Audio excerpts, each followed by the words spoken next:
So here we've got our FlexFit mask. This happens to be a size small one. It is completely finished printing. And then here we have our printed filter piece. So first we're going to take the mask. We're going to take our filter that's folded and cut to be the right size. Place it in so it lines up. Place that plastic piece in.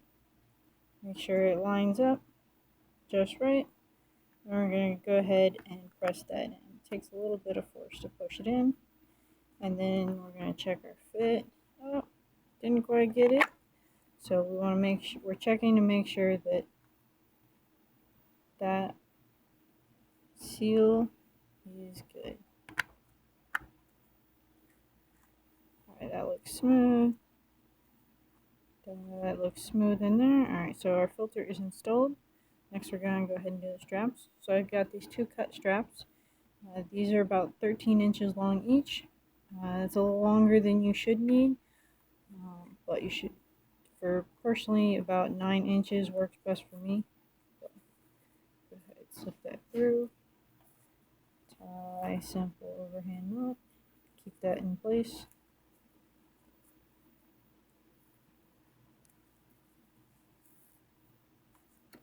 Alright, and so at this point, I can either choose the strap to be for around the ears, in which case I would attach it here, or around the back of the head, which is to attach here. I prefer back of the head, so I'm going to go ahead and loop that in here. But either way works, and whichever way the final user finds most comfortable is the best way to go.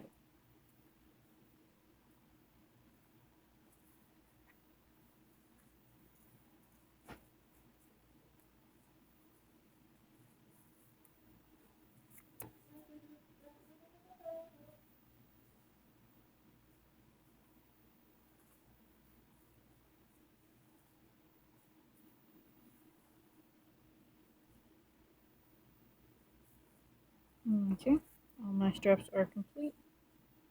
My mask is all set, ready to go and to be put on and fit checked to make sure that this is the right size for the right user.